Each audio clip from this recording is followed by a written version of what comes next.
Irmãos, vamos abrir a palavra de Deus em Eclesiastes, capítulo 9. O tema de hoje não é um tema muito agradável, mas nós não temos como fugir, né? Já é, acho que a quarta ou quinta vez que Salomão fala sobre a morte inevitável, e é exatamente esse o tema da nossa pregação no capítulo 9. Nós vamos olhar a vida na perspectiva debaixo do sol, vendo as realizações humanas, também os acontecimentos à nossa volta, as dificuldades e lutas, as injustiças, e vamos analisar com Salomão qual o valor da sabedoria em todo esse proceder. Eclesiastes capítulo 9 diz assim: deveras revolvi todas essas coisas no meu coração, para claramente entender tudo isso, que os justos e os sábios e as suas obras estão nas mãos de Deus, e que também que o homem não conhece nem o amor, nem o ódio, tudo passa perante a sua face. Tudo sucede igualmente a todos, o mesmo sucede ao justo e ao ímpio, ao bom e ao puro como ao impuro, assim ao que sacrifica como ao que não sacrifica, assim ao bom como ao pecador, ao que jura como ao que teme juramento. Este é o mal que há entre tudo quanto se faz debaixo do sol, que a todos sucede o mesmo, que também o coração dos filhos dos homens está cheio de maldade, que há desvarios no seu coração, na sua vida, e que depois se vão aos mortos. Ora, para o que acompanha com todos os vivos a esperança, porque melhor é o cão vivo do que o leão morto. Porque os vivos sabem que hão de morrer, mas os mortos não sabem coisa nenhuma, nem tampouco eles têm jamais recompensa, mas a sua memória ficou entregue ao esquecimento. Até o seu amor, o seu ódio e a sua inveja já pereceram e já não têm parte alguma neste século em coisa alguma do que se faz debaixo do sol. Vai, pois, come com alegria o teu pão e bebe com bom coração o teu vinho, pois já Deus se agrada das tuas obras. Em todo o tempo sejam alvas as tuas vestes e nunca falte o óleo sobre a tua cabeça. Goza a vida com a mulher que amas todos os dias da tua vida, da vida da tua vaidade, os quais Deus te deu debaixo do sol, todos os dias da tua vaidade, porque esta é a tua porção nesta vida e do teu trabalho que tu fizestes debaixo do sol. Tudo quanto te vier à mão para fazer, faze-o conforme as tuas forças, porque na sepultura para onde vais, não há obra, nem indústria, nem ciência, nem sabedoria alguma. Voltei-me e vi debaixo do sol, que não é dos ligeiros a carreira, nem dos valentes a peleja, nem tampouco dos sábios o pão, nem ainda dos prudentes a riqueza, nem dos inteligentes o favor, mas que o tempo e a sorte pertencem a todos.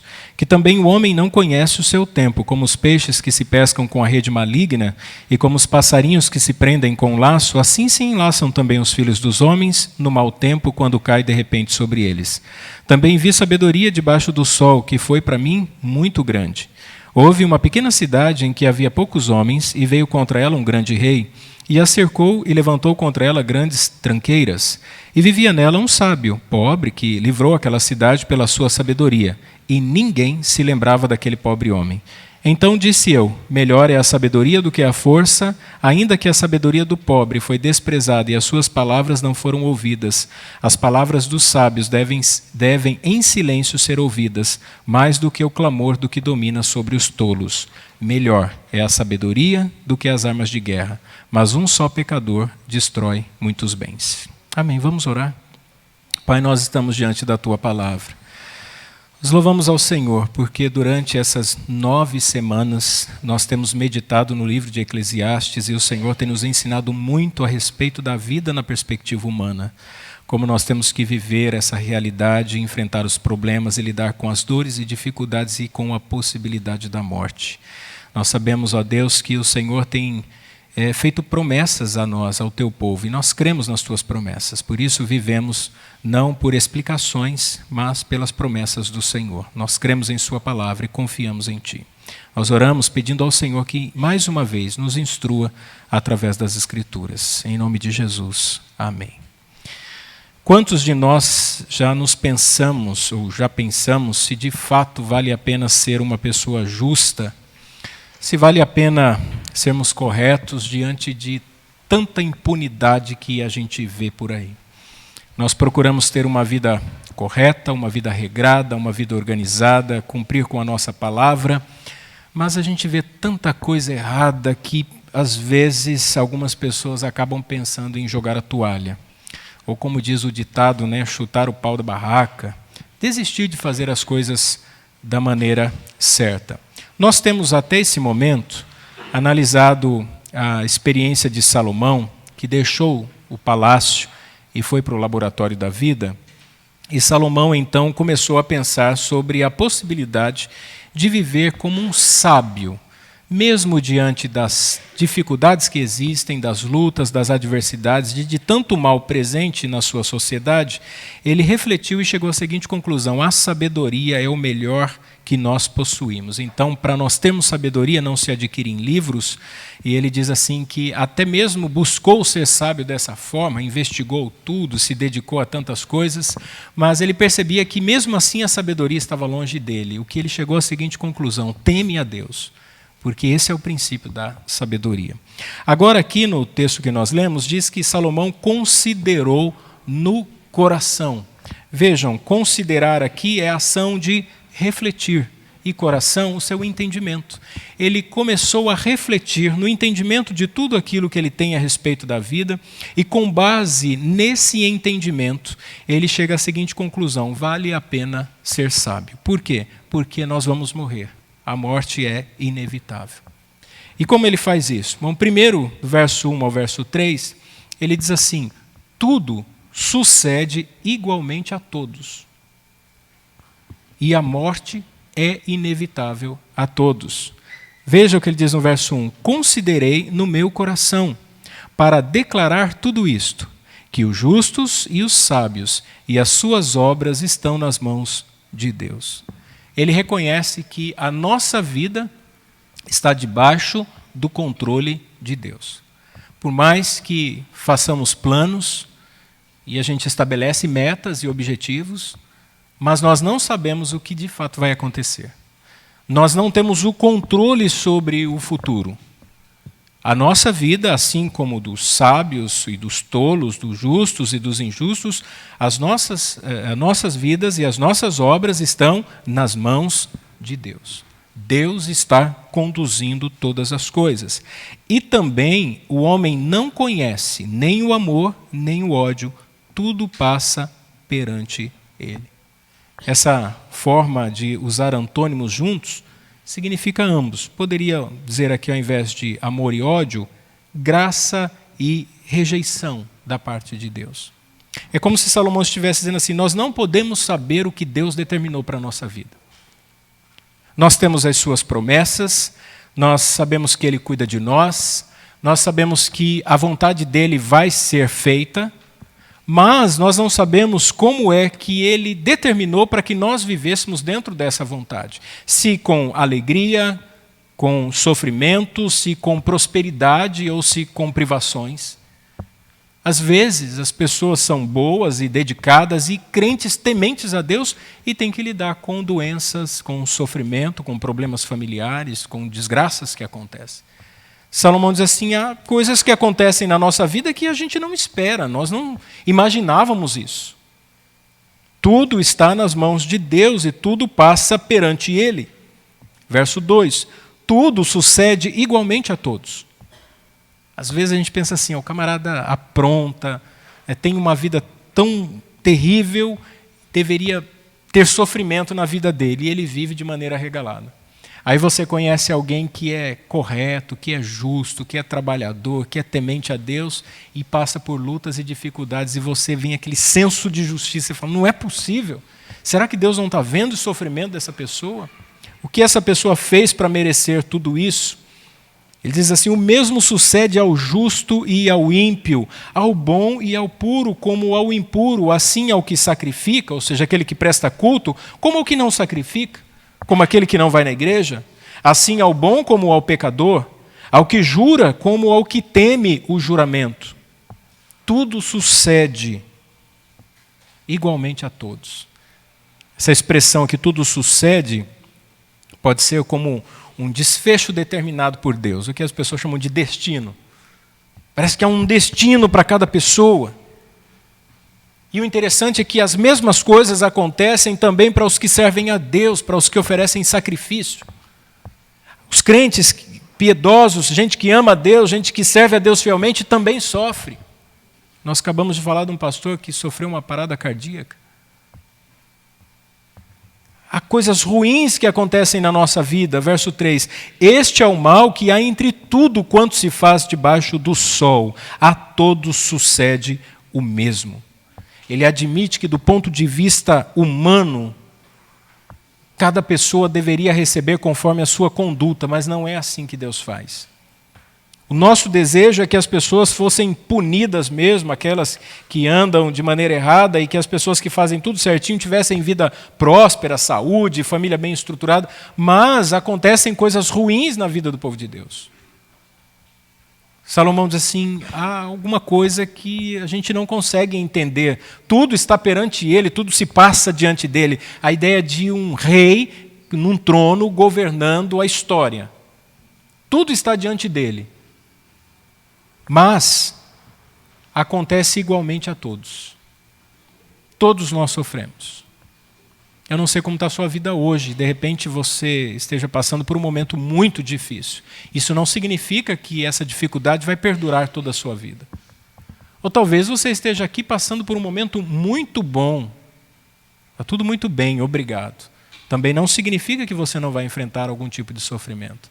Eu não sei a que Deus vai me submeter, o que eu vou ter que enfrentar, as lágrimas que eu vou ter que derramar. Algumas pessoas vivem uma vida regalada, envelhecem com saúde, conseguem usufruir ao máximo tudo, parece que tudo dá certo, mas existem pessoas que já nascem sofrendo. Nasce com alguma deficiência, ou nasce com alguma doença, ou nasce numa família muito pobre, ou numa região de miséria. Pense nas crianças na África subsaariana, pense nas crianças na Etiópia. Países miseráveis, onde as pessoas não têm qualquer perspectiva de vida. Tudo sucede igualmente a todos. Então Salomão chega a uma outra conclusão. Nós devemos fazer o que se deve ser feito, enquanto podemos fazer, porque a morte é inevitável. Veja o verso 4. Ora, para aquele que está entre os vivos, há esperança, porque melhor é o cão vivo do que o leão morto. Ele não está dizendo que a morte é o fim de tudo.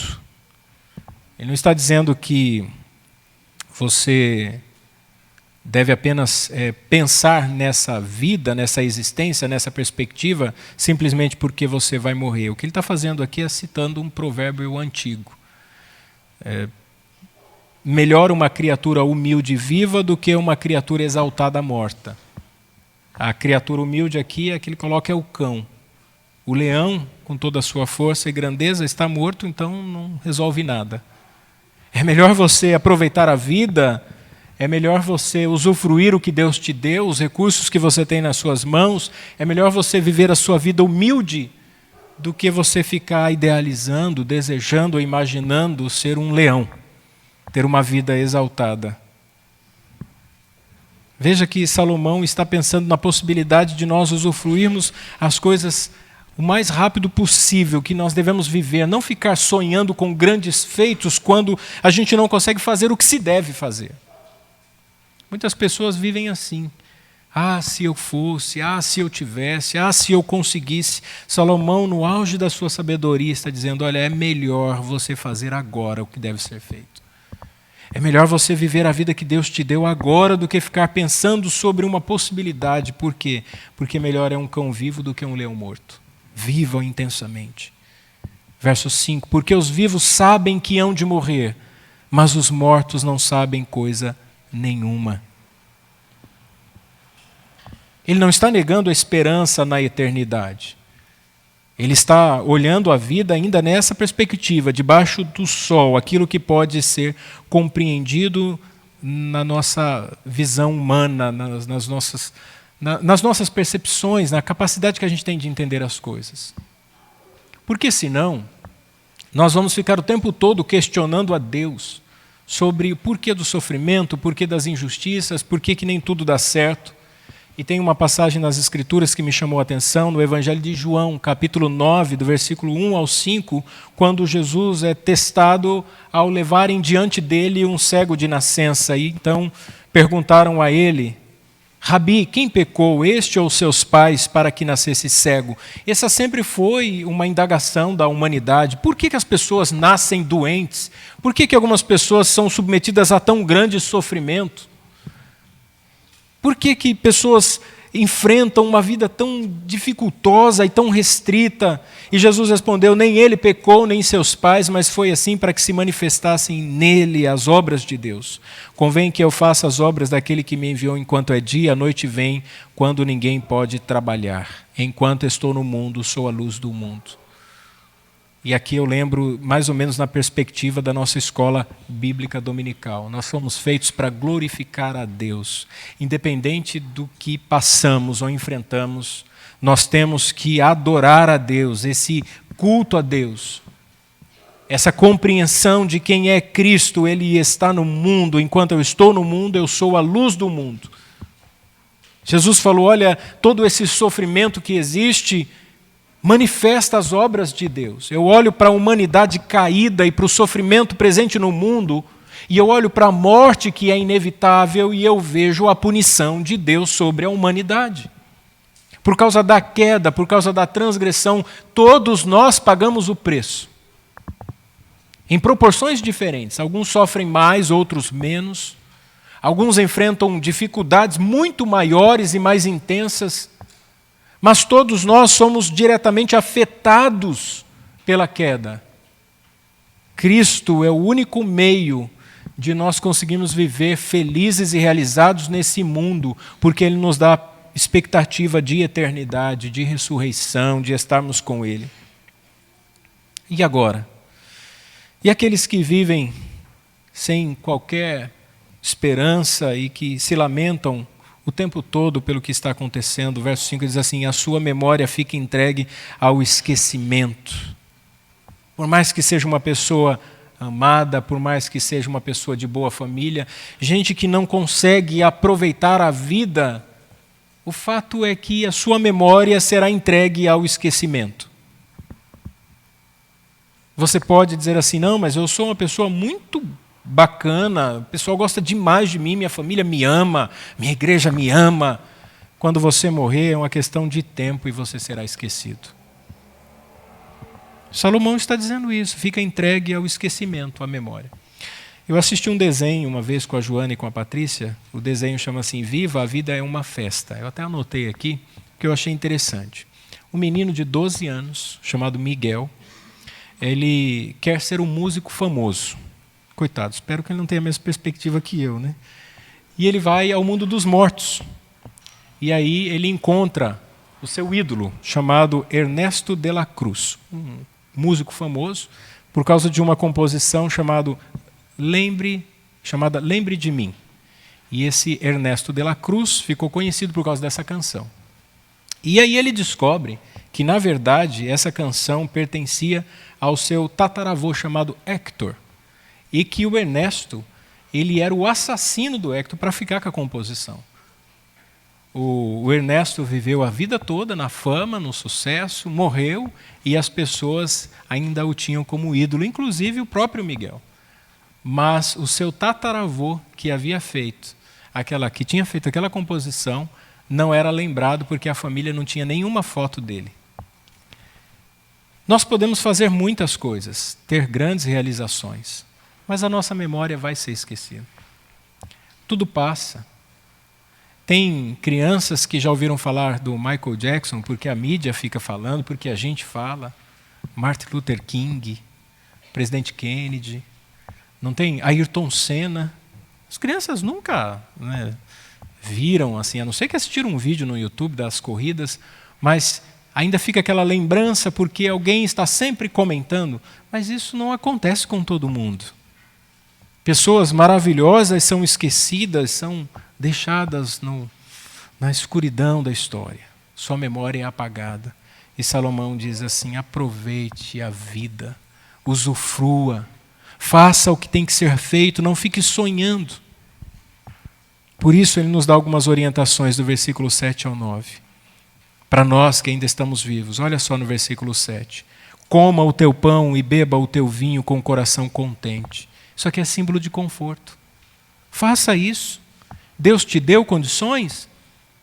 Não tenha dificuldade alguma de usufruir dos recursos que Deus te deu. Coma o teu pão. Usufrua dos recursos que Deus colocou nas suas mãos. O pão sobre a sua mesa, a roupa que você veste, o conforto da sua casa. Isso é uma dádiva de Deus. Muitos desejam ter e não têm. E às vezes você tem, olha para o jardim do vizinho, porque o jardim é mais bonito. Ou porque não tem o que o outro tem. Come o teu pão e bebe o teu vinho com o coração contente. Esteja satisfeito. Isso é uma dádiva de Deus. Reconheça a provisão de Deus. Reconhecer essa provisão de Deus nos livra de duas condições horríveis. Primeiro, de ser preguiçoso. Quem não percebe que Deus é um Deus provedor, ele fica acomodado. E ele acha que não precisa fazer nada, afinal de contas, tudo depende do destino e da sorte. Não, Deus é provedor, Deus cuida e Deus sabe do nosso esforço e do trabalho, e Ele recompensa as nossas obras. Mas também nos livra de sermos avarentos. Quando nós temos alguma coisa, nós não aplicamos o nosso coração naquilo. Nós sabemos que isso vem de Deus. Nós somos gratos a Deus. E nós não nos apegamos e não nos tornamos miseráveis. A segunda orientação dele está no versículo 8. Em todo tempo sejam alvas as tuas roupas. Isso aqui é símbolo de pureza. Na antiguidade era muito difícil manter as roupas brancas e limpas. É uma menção que ele faz à própria santidade. Para nós sermos santos requer força de vontade, trabalho e disciplina. Assim como ter vestes brancas, roupas alvas em todo o tempo. Nós temos que manter a nossa pureza, fugindo daquilo que é errado, daquilo que o Senhor reprova na sua palavra, vivendo conforme a sua vontade. Outra orientação, ainda no verso 8. Nunca falte óleo sobre a tua cabeça. Aqui é símbolo de alegria. Primeiro símbolo de conforto, depois símbolo de pureza, agora símbolo de alegria. Esse óleo faz menção à mirra, que era usada em ocasiões de festa.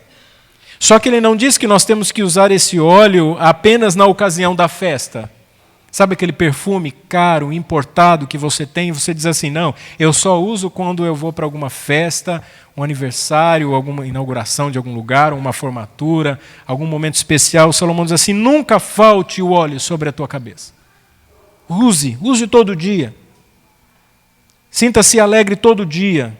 Não espere momentos bons, faça um momento, viva esse momento. Aproveite cada oportunidade que Deus te dá para agradecer pela vida e sinta-se feliz por mais um dia de existência. Acorde logo pela manhã e agradeça ao Senhor, porque Ele te deu saúde, porque Ele está te dando mais um dia, porque as misericórdias dEle se renovam naquela manhã. Tome o seu café com o coração agradecido. Mesmo que você não tenha dinheiro suficiente para pagar as contas do mês ainda, mas diga, Senhor, por hoje, pelo pão de hoje, que o Senhor põe sobre a minha mesa, eu te agradeço. Porque o Senhor tem me dado a oportunidade de ter o óleo sobre a minha cabeça. Paulo, escrevendo aos Filipenses, capítulo 4, versículo 4, diz assim, alegrai-vos sempre no Senhor. Outra vez vos digo, alegrai-vos. Não são nas circunstâncias que nós devemos nos alegrar, é no Senhor. Portanto, aquele que se alegra em Deus, independente das circunstâncias, ele continua alegre. Alegrai-vos no Senhor. Outra orientação, versículo 9. Seja feliz com a mulher que você ama. Agora é companheirismo. A solidão é terrível. A falta de afeto destrói a alma.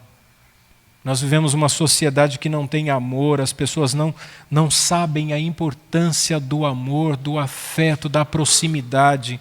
E a vida conjugal é a expressão máxima desse amor. Deus criou homem e mulher para que vivessem essa intimidade de maneira tão profunda, ao ponto que os dois tornam-se uma só carne. Usufrua desse amor, desse companheirismo. Ontem nós ministramos em Hortolândia e falamos sobre o casamento visto como um culto nupcial. Vejam, a Bíblia mostra, Gênesis 1 e 2, a criação do primeiro casal e a instituição do casamento. E termina com o Apocalipse 21 e 22, tendo Cristo como noivo e a igreja noiva e um casamento final e as bodas do Cordeiro. Então toda a Bíblia, ela mostra essa relação nupcial, esse amor entre Deus e o seu povo. E quando um homem e uma mulher vivem juntos e são fiéis um ao outro, eles conseguem usufruir desse companheirismo. Salomão está dizendo, olha, a melhor coisa na vida é você usar a sua melhor roupa, agradecer a Deus pelo pão que você tem, viver em santidade e ter o companheirismo. Não viva sozinho. Não só aqueles que não são casados podem viver um bom relacionamento na sua comunidade. Tenha pessoas que amam a Cristo com quem você possa compartilhar a sua vida. E então, Salomão continua, agora do verso 10 ao verso 12. E ele diz que a fé é a solução para tudo nesta vida, mesmo sendo a morte um mal inevitável. A fé, creia, e faça as coisas como devem ser feitas. Verso 10. Tudo quanto te vier à mão para fazer. Deus te deu a oportunidade de fazer alguma coisa, seja em qual área for, faça. Poxa, eu estou na comunidade, Deus me deu um dom, uma vocação, um talento, e eu quero servir com os meus dons, faça. E vejam, irmãos, isso aqui não fala sobre cargos. Às vezes as pessoas acham que fazer as coisas na comunidade é ter um cargo na igreja. Não, é servir. Tudo que vem em tuas mãos para fazer, faça. Agora, não faça de maneira descuidada, não faça de qualquer jeito, não faça limitando-se. Tem gente que não faz com dó, faz as coisas mal feitas, faz com preguiça, faz com desleixo. Ele diz assim que nós temos que fazer conforme as nossas forças. Tudo o que eu faço, eu procuro fazer com a capacidade que Deus me deu.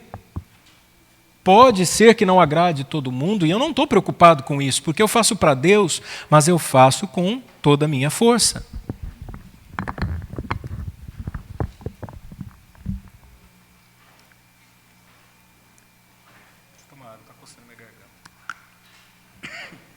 Começar a tossir, fica ruim.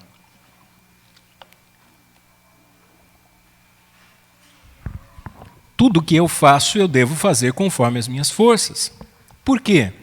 Porque a morte é inevitável. Olha o que ele diz. Porque na sepultura, para onde tu vais, não há obra nem projeto, nem conhecimento, nem sabedoria alguma. Não é interessante? As oportunidades vão surgir. Por isso ele diz, tudo que vier em mãos para fazer, faça. Agora, Deus nos dá capacidade para fazermos, então faça conforme as tuas forças, conforme a capacidade que Deus te dá. Por quê? Porque a sua oportunidade vai acabar. Ela vai chegar ao fim. Porque na sepultura para onde vais, aqui fala do fim das oportunidades. Não há projeto, não há obra, projeto, conhecimento e sabedoria. Aí entra o esquecimento. Depois que você morrer, vem outro e assume a missão. Verso 11. Vi que não é dos ligeiros a carreira, nem dos fortes a batalha, nem dos sábios o pão, nem dos prudentes a riqueza, e nem dos entendidos o favor. Às vezes os competentes para algo, não, mesmo que eles queiram fazer, não dá certo. Às vezes o que a gente planeja e tenta não acontece, mas eu vou e faço de outra forma ou outra coisa, e eu estou sempre querendo fazer alguma coisa e aproveitando a minha vida ao máximo. Eu aceito a frustração quando alguma coisa não dá certo, mas eu não desisto de trabalhar. Eu já tentei tantas coisas que não funcionaram, mas nem por isso eu joguei a toalha e disse assim, não vou fazer mais nada. Às vezes você tem esse contato com a igreja, mas não se envolve. De repente você vê uma necessidade, você vê uma demanda, sabe que poderia ajudar de alguma forma com os dons e talentos ou recursos que você tem, mas você simplesmente faz uma constatação, há uma necessidade. O que não há é voluntário. E quando você deixa de fazer as coisas que você deveria fazer, você está perdendo a oportunidade e vai chegar o momento do esquecimento. A sepultura para onde você vai não tem projeto, não tem obra alguma. Verso 11, ele diz assim, mas que o tempo e a oportunidade ocorrem a todos. O tempo é como as estações da vida. Às vezes está tudo certo, as situações estão boas, você está vivendo um momento de realização. De repente o quadro muda, você começa a enfrentar lutas e dificuldades terríveis. Há momentos da nossa vida em que a gente tem uma boa condição financeira, trabalho, realizações. Existem outros momentos que a gente tem que lidar com endividamento, com crise financeira, com dificuldades, vivendo uma vida cheia de privações. E diz assim, o tempo e a oportunidade ocorrem a todos. A oportunidade é como se ele estivesse falando sobre o acaso. Ele está utilizando o ponto de vista humano, debaixo do sol. Quantas pessoas que tentaram alguma coisa, não deu certo, de repente falam, nossa, agora deu certo. Quando eu menos imaginava que fosse dar certo, deu certo. Salomão está dizendo, há tempo e oportunidade que vai acontecer na vida de todos nós. Por isso que Colossenses capítulo 3, versículo 23 diz assim, e tudo quanto fizerdes, fazei-o de todo o coração, como ao Senhor e não aos homens, sabendo que recebereis do Senhor o galardão da herança, porque a Cristo o Senhor servis. Tudo quanto você faz, faça com o seu coração. E aí eu pergunto para você, você faz com o coração? Com todo o seu coração? Aquilo que Deus te deu para fazer, você tem feito com todo o seu coração, porque sabe que você serve a Cristo. Há 3 tipos de pessoas no convívio da igreja. Existem aqueles que literalmente não faz. São os espectadores, eles assistem. Tem pessoas que são assim, vê os projetos da igreja, as atividades da igreja, mas não vai. Eu estou há 7 anos aqui. E eu sei que há pessoas que não vai, não participa de nada, não adianta contar. Às vezes quando perguntam para mim, quantos membros tem a igreja? Eu falo assim, membro arrolado ou membro participativo? Porque eu preciso contar. Porque tem gente que você não pode depender dessa pessoa, ela não vai, não adianta. Não vai fazer, não vai participar, não vai se envolver, só vai assistir. Se não der certo, ainda é capaz de criticar. Olha, fez lá e não deu certo, mas ela mesmo nunca foi.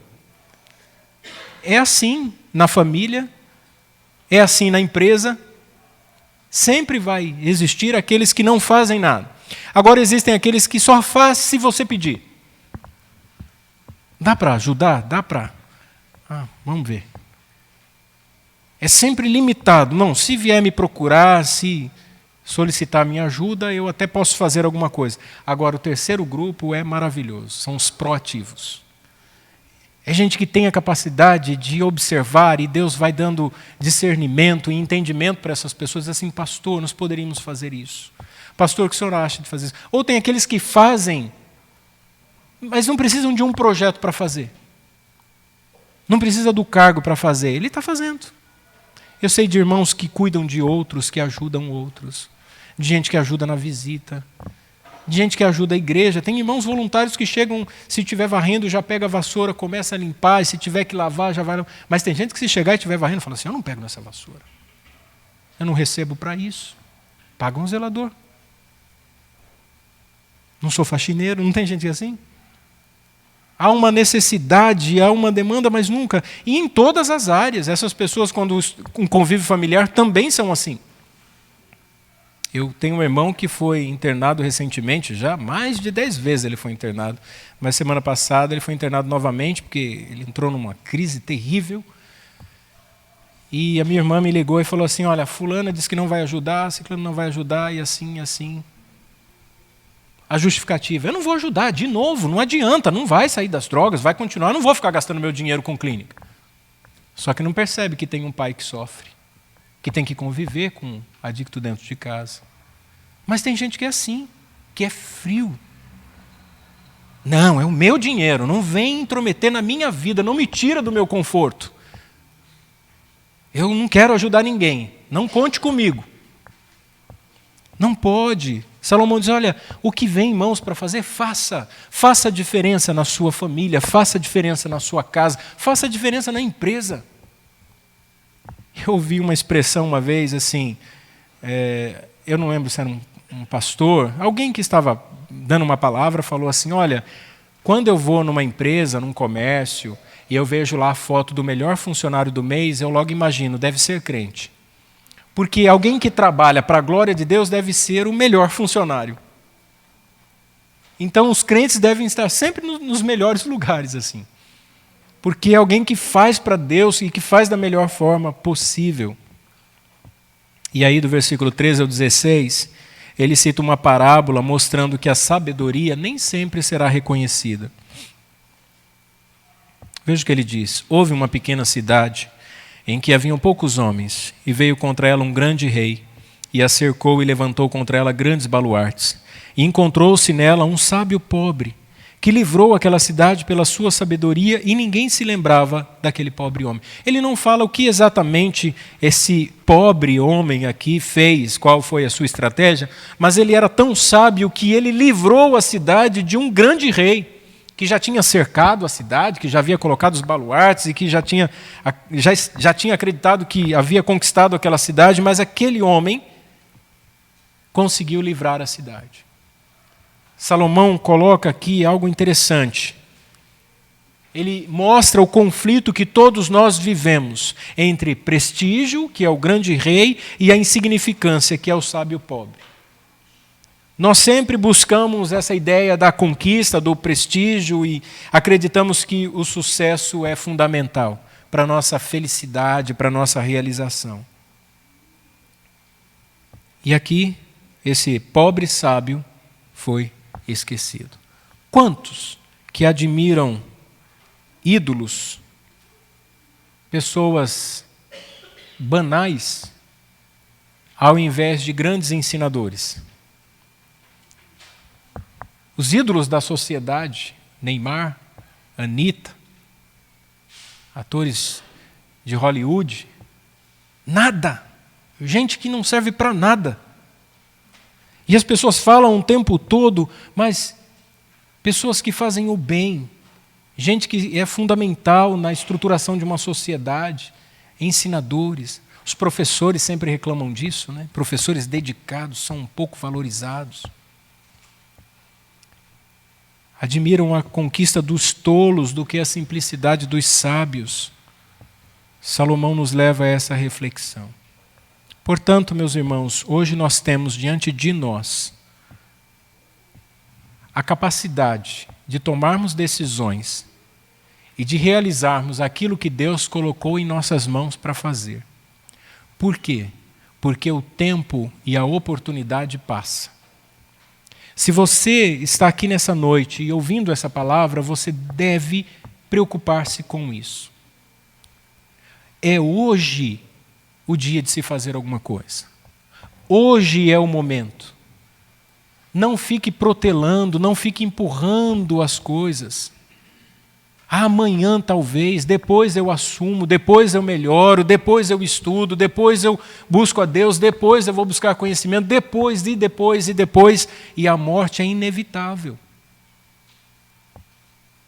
Sempre depois. Faça.